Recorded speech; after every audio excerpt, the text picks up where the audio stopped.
Gracias y paz, hermanos, Dios les bendiga. Hoy vamos a comenzar una nueva serie, es una miniserie. Vamos a estar estudiando la doctrina de la creación. Son temas que todos los presentes ya conocemos y hemos estudiado especialmente en el discipulado para membresía y bautismo. Sin embargo, hacemos bien en repasar, como decía el apóstol Pedro, que él no iba a descansar para recordarnos todas las cosas, ¿se acuerdan? Entonces, pues vamos a ver eso en ese sentido. Esa enseñanza la vamos a titular La doctrina cristiana del Génesis.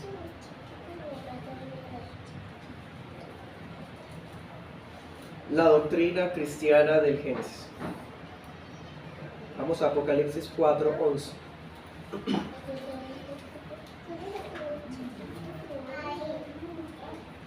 Dice: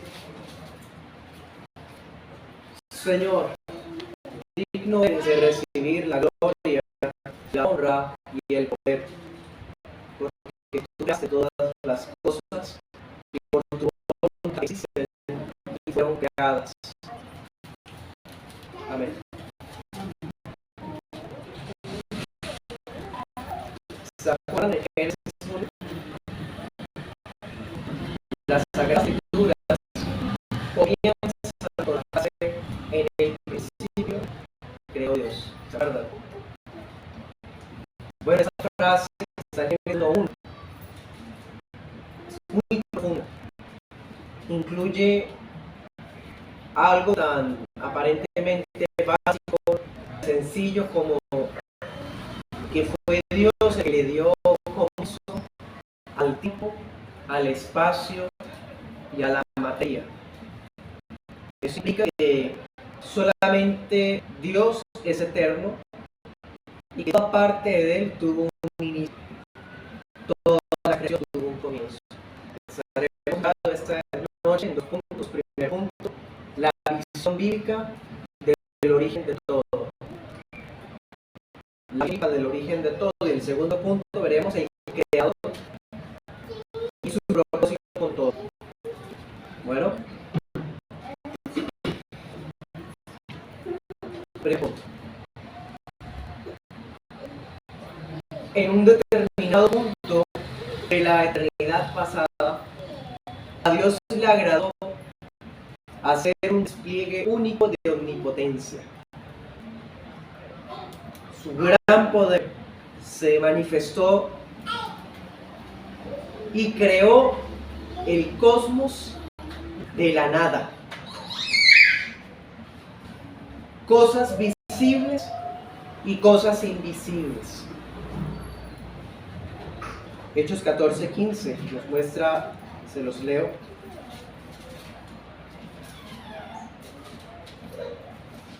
Dice: que se conviertan al Dios vivo, que hizo el cielo y la tierra, el mar y todo lo que en ellos hay. En Génesis 1:31 hasta el 2:3 se dice que esa obra poderosa de creación se tomó un tiempo literal de 6 días. Fue un lapso de 6 días, de 24 horas. Porque la palabra dice que en 6 días fueron hechos los cielos y la tierra.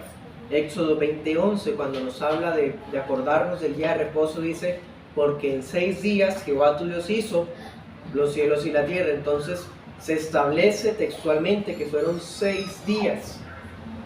Y esto suena obvio para usted y para mí, que estamos comprometidos con la Escritura, pero para el mundo no es así.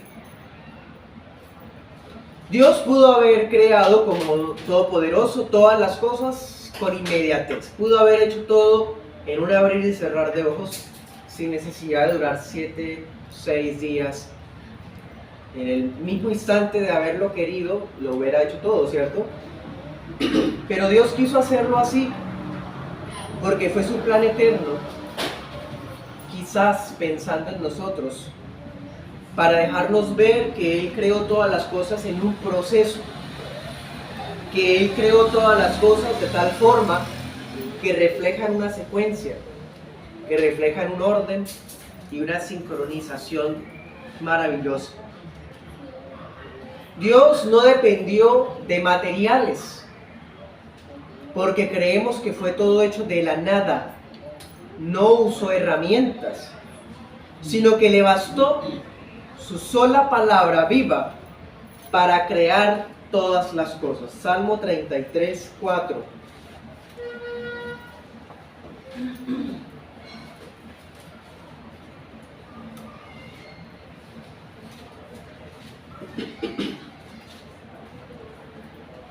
Dice: porque recta es la palabra de Jehová, y toda su obra es hecha con fidelidad.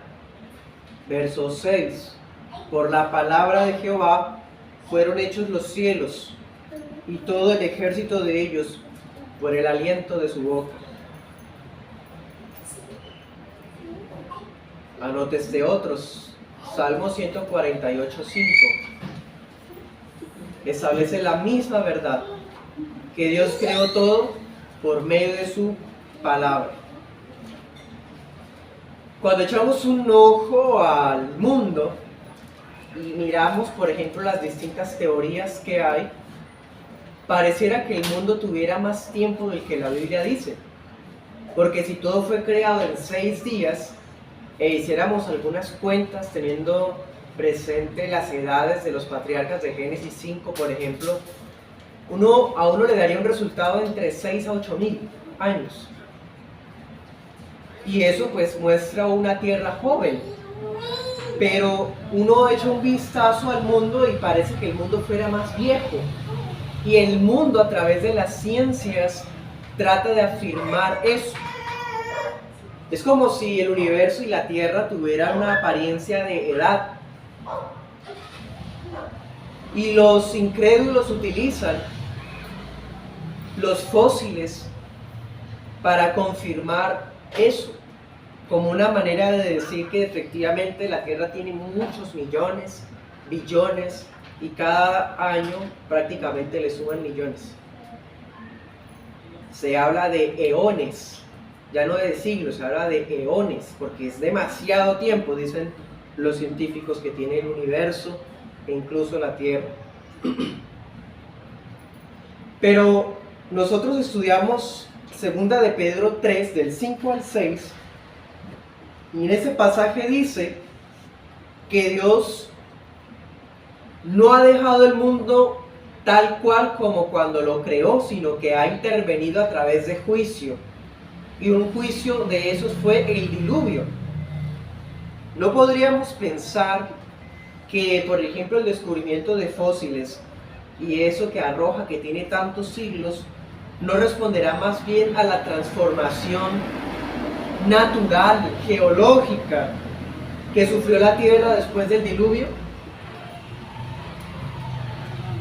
¿No será que el mismo diluvio trajo consigo tantos cambios que a través de los medios científicos presentes no dan los resultados certeros, sino más bien se distorsiona la verdad?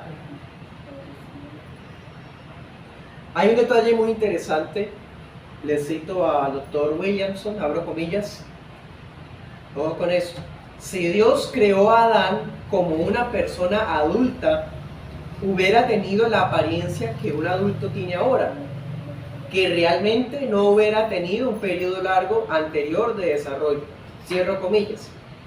En otras palabras, cuando leemos que Dios creó a Adán, ¿qué es lo que deducimos? Naturalmente, la religión cristiana por siglos que piensa que Dios creó a Adán adulto. Nadie nunca ha pensado que lo creó niño, ¿cierto? Bueno, o sea, el hombre fue hecho originalmente estando en la etapa adulta.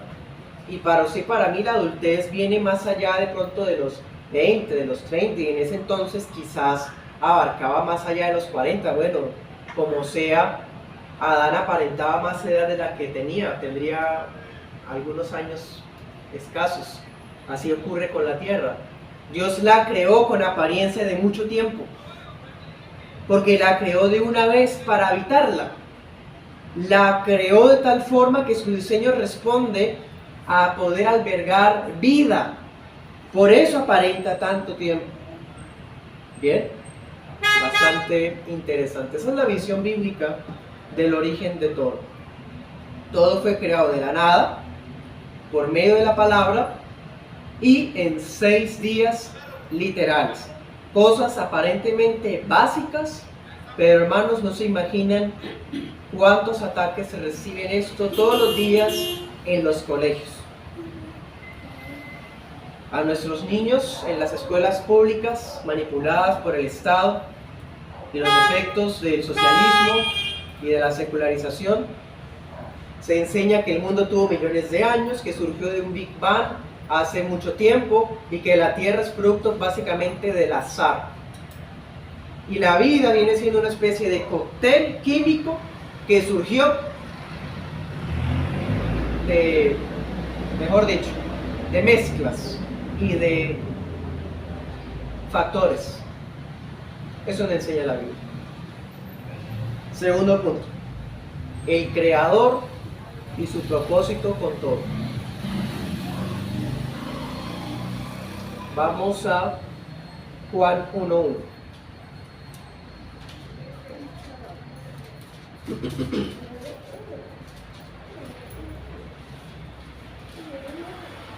Dice, en el principio, es decir, en el mismo Génesis, era el verbo, y el verbo era con Dios, y el verbo era Dios. Este era en el principio con Dios. Todas las cosas por Él fueron hechas, y sin Él nada de lo que ha sido hecho fue hecho. Impresionante. El verbo era Dios, y fue el medio por el cual Dios creó todo. ¿Quién es el verbo? Cristo. Así que contemplamos la intervención de la Santísima Trinidad en la creación. El mundo fue creado por Dios Padre, eso no está en ningún debate. Primera de Corintios 8:6 lo dice. Pero Dios creó todo con su omnipotencia a través del Hijo, el Logos eterno, el Verbo divino. Leamos Colosenses 1:16.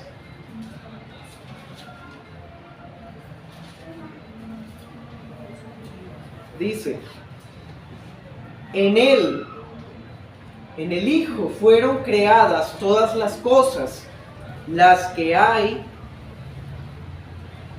en los cielos y las que hay en la tierra, visibles e invisibles, sean tronos, sean dominios, sean principados, sean potestades. Todo fue creado por medio de Él y para Él. Y Él es antes de todas las cosas, y todas las cosas en Él subsisten. Impresionante. Aquí nuevamente dice, Él es antes de todas las cosas. Por lo tanto, el Señor Jesús, el Verbo, no fue parte de la creación. Es parte de la deidad que creó todas las cosas. En Juan 17:5, allá mismo Cristo dice que Él estaba con el Padre cuando el mundo no existía. Otra prueba. El Salmo 92 dice que Dios es eterno y que está desde el siglo y hasta el siglo de la eternidad. Bueno, en ese tiempo estaba el Hijo con el Padre, o sea, el Hijo es Dios también, Dios eterno. Y el Espíritu Santo, vamos a Génesis 1.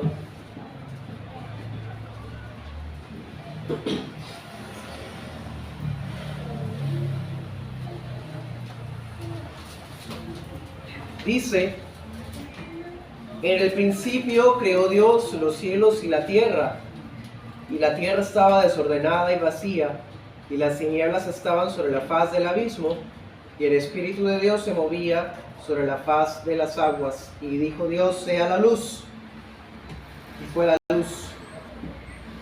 Lo estamos viendo en acción, en la eternidad pasada, cuando Dios le da comienzo al tiempo, con su palabra crea todo, ¿sí? Y ahí está el Espíritu Santo.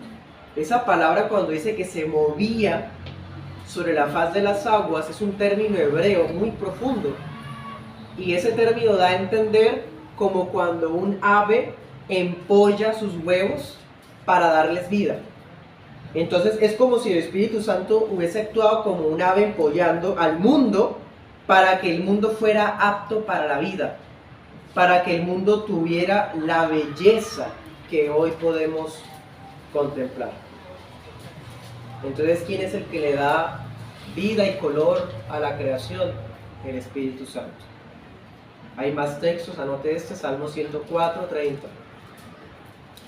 Así que el Dios Trino manifestó en la creación no solamente su poder, sino también su sabiduría y su bondad eternas, cuando creó todas las cosas. Bien, Proverbios 3:19.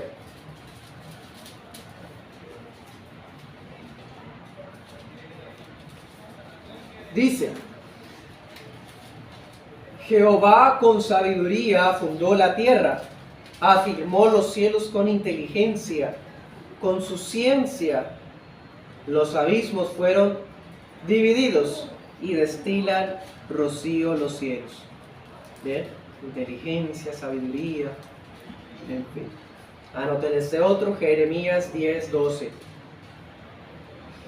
Así que se acuerdan ustedes al final del capítulo 1 de Génesis que dice: y vio Dios que todo lo que había hecho era muy bueno. Dice, bueno en gran manera.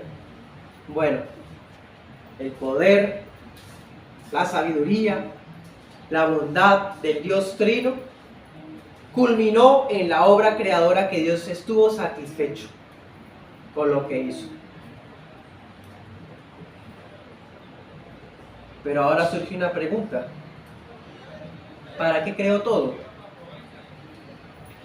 ¿Dios creó todas las cosas para promover la felicidad de las criaturas o para manifestar la excelencia de su gloria?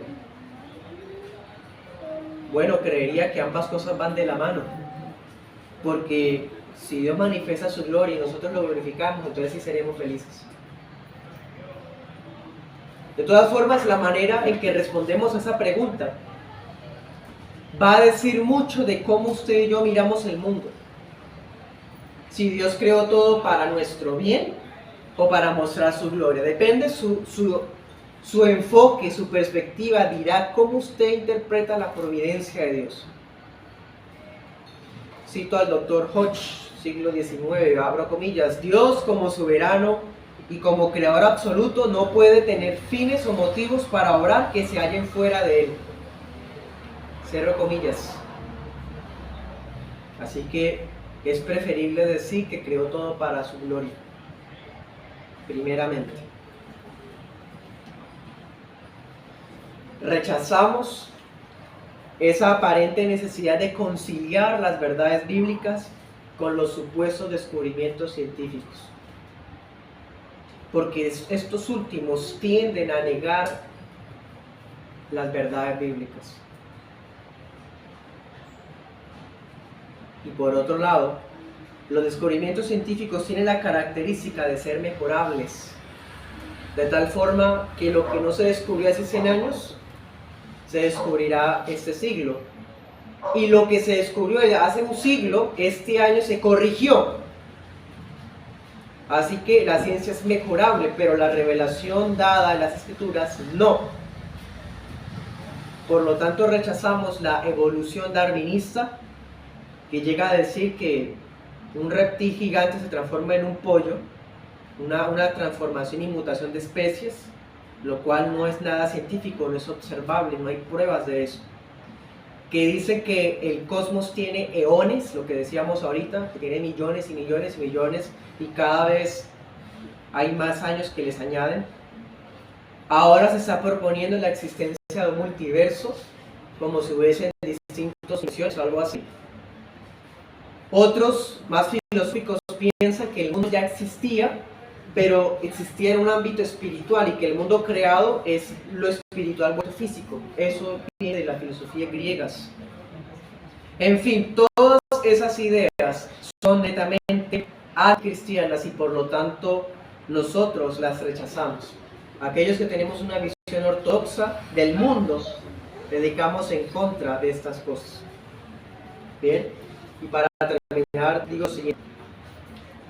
La revelación especial es las Escrituras, y la revelación general son las cosas creadas. Y en esas cosas creadas están incluidas las leyes, las propiedades elementales del universo. Y no solamente la palabra lo muestra, sino las cosas creadas lo confirman. Que todo fue elaborado por un diseñador inteligente. El mundo posmoderno prefiere irse al paganismo, prefiere irse al materialismo, y no se dan cuenta que al hacer eso le niegan todo propósito a la existencia. En cambio, la Biblia enseña que el mundo no es autoexistente, el mundo no es eterno, sino que deriva su existencia del Dios verdadero. Así que esta visión doctrinal de la creación pareciera como algo teórico nada más, pero no, hermanos. Porque si entendemos esta comprensión, si la tenemos en nuestro corazón, tenemos la comprensión cristiana del Génesis, entonces el mundo tiene sentido, el mundo tiene significado y el mundo tiene propósito. ¿Cuál es ese propósito? ¿Cuál es ese significado del universo, de cada cosa que lo compone y de usted? Revelar la gloria de Dios y traer alabanza a su ser divino. Esa es la razón de nuestra existencia. ¿Cuál es la finalidad principal del hombre?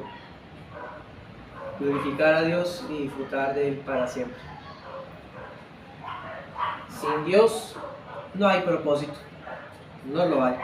Simplemente la mentalidad mundanal. Nacen, crecen, se reproducen y mueren. Ya. Frío, seco y sin sentido. Si usted y yo entendemos lo que la Biblia dice de la creación, bueno, mostrará que hemos entendido la doctrina de la inerrancia de las Escrituras, porque estamos colocando nuestra fe y nuestra convicción en ella antes que lo que el mundo dice que es ciencia. Y estamos confirmando la soberanía absoluta de Dios, porque Dios no solamente es rey sobre todo, sino que Él creó todo detalle, todas las cosas, y Él le dio orden a todo. Así que sí que no solamente es soberano, sino que es el dueño de todo. Si creemos que el relato de Génesis fue dado por revelación especial, si usted cree que Génesis es inspirado por Dios, entonces Génesis tiene que ser verdadero e infalible.